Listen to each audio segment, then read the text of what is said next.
Welcome to this overview of the advanced assessments for Masters of Science in Education programs in Curriculum and Instruction, Secondary Education, and Library Media at Jacksonville State University.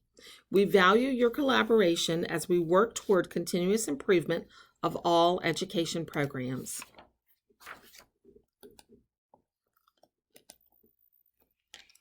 JSU School of Education is seeking accreditation from CAPE, or Council for Accreditation of Educator Preparation. We are in an active accreditation cycle and will have our on-site virtual visit November 15th through the 17th, 2020. CAPE expects us to work with our regional partners to develop protocols and assessments for candidates seeking advanced credentials in education. CAPE also requires that we assess candidates using valid and reliable instruments and that we use the data for continuous improvement of programs and processes. Advanced program candidates are assessed in multiple ways. There are 4 main types of assessments. They are shown here as overlapping because each are connected, and a single assessment may serve as a specialty course assessment, a capstone assessment like a portfolio presentation or comprehensive exam, a proprietary assessment such as Praxis, and they may be required to be CAPE sufficient. We are here today, and our online meeting is about providing evidence for CAPE sufficiency for assessments that we created in our School of Education for the programs that are represented here today. The assessments under review from this group fall under CAPE Standard A.1, Content and Pedagogical Knowledge. The assessments must show evidence that JSU ensures that all program candidates meet the requirements that they develop a deep understanding of critical concepts and principles of their field of preparation, and by completion are able to use professional specialty practices flexibly to advance the learning of all P-12 students toward the attainment of college and career readiness standards.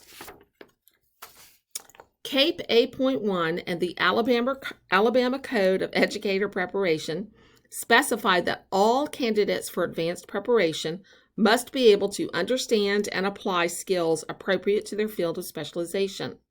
6 generic skills are identified in the CAPE standard and the Alabama Code. These 6 are the use of data literacy, research methodologies, data analysis to improve school environments, collaboration with different stakeholders, technology integration appropriate to the field of specialization, and the demonstration of professional disposition and adherence to laws and code of ethics. These 6 skills must be present across the curriculum, but at least 3 of the 6 must be measured at least twice within the program. The assessments being reviewed through this process include 3 of the 6 generic skills: collaboration, technology, and professional disposition, laws of ethics, and codes. Standard A.1.2 requires that JSU ensure that advanced program completers have opportunities to learn and apply specialized content and discipline knowledge in approved state and/or national discipline standards. The programs in this review include those pictures here: secondary education, special education, early childhood education, early childhood special education, elementary education, reading specialist, and library media specialist. Each of these programs have state standards from the Alabama Code of Educator Preparation. The standards from the state code are mapped across the curriculum and are measured in other ways, but they're also measured through these 2 assessments. Your feedback is very important. As we stated before, CAPE expects the School of Education to seek stakeholder input for co-construction of assessments and expectations for candidates at the advanced program levels. The purpose of what we are doing is for us to have some discussion, for you to give us some feedback and for us to look at ways that we might innovate or change the assessments. The first assessment that you will consider is called Plagiarism, Ethics, and Technology in P12. So you can find the assessment, the directions, and the rubrics in the online folder that was linked in the email that came with this PowerPoint. In that folder, you can find all the things to look at to give you an idea. It's helpful if you can review this before we have the online meeting. This way, when we meet together, we can have some good discussion and we can value each other's time because we'll all be familiar with what we're looking at. So this assessment includes these three generic skills, the 3 out of the 6. Collaborative activities, applications of technology, and professional dispositions, laws, and ethics. This assessment is part of a module that is going to be placed into courses within each program. The module will include instruction designed to emphasize professional dispositions, laws, and ethics regarding online resources and plagiarism for P12 students. So the module is geared toward teaching your students in the classroom about ethics, online resources, and plagiarism. This module also includes opportunities for peer collaboration for presentations. It also includes technology review appropriate to the area of specialization for each advanced candidate. As you are reviewing the assessment and the rubrics, here are some questions to consider for discussion in the online meeting. How appropriate is the assessment for the represented teaching fields?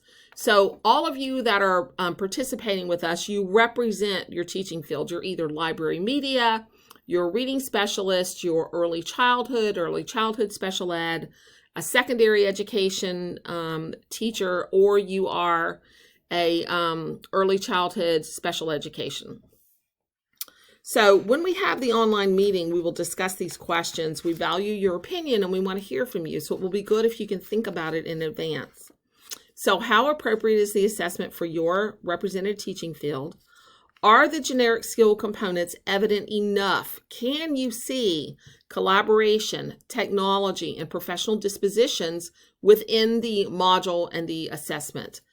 Are the specialty areas of the teaching field evident enough? So you should see some areas there where if you are a library media specialist, for example, you are reviewing technology that is appropriate for your field. If you are an early childhood teacher, you're reviewing, or candidate, you're reviewing technology integration appropriate for the early childhood classroom.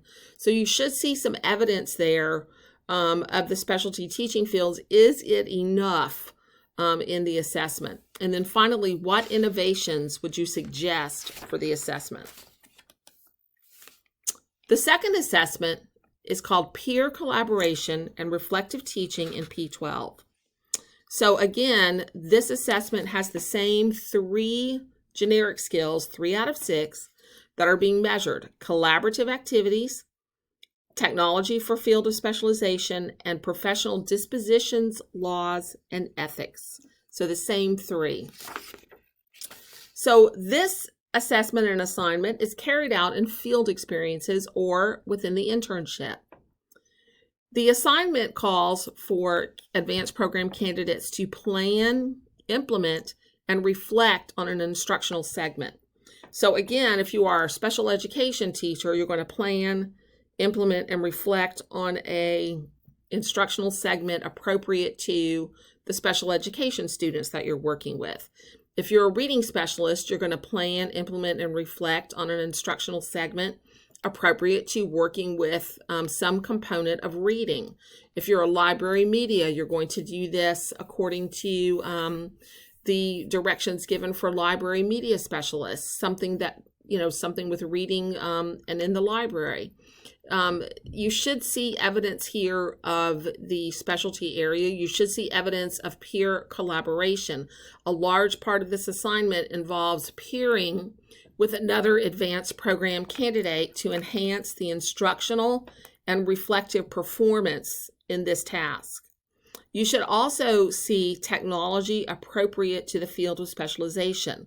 So technology is required in the instructional segment, so that should be evident. Some questions for you to consider for discussion for this assessment.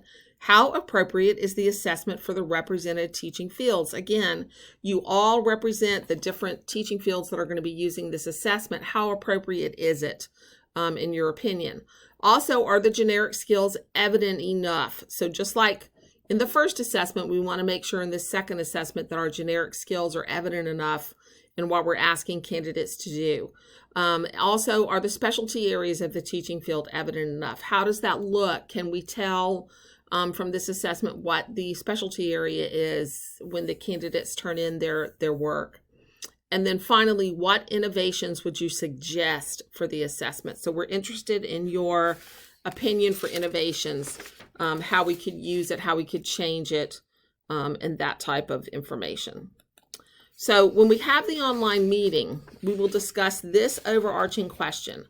Do the two assessments provide evidence for CAPE Standard A 1.1 and A 1.2? So do these three generic skills, professional disposition, collaboration, and technology, do they emerge in these assessments? And is there enough in the assessments themselves to contextualize it to the teaching fields that are represented?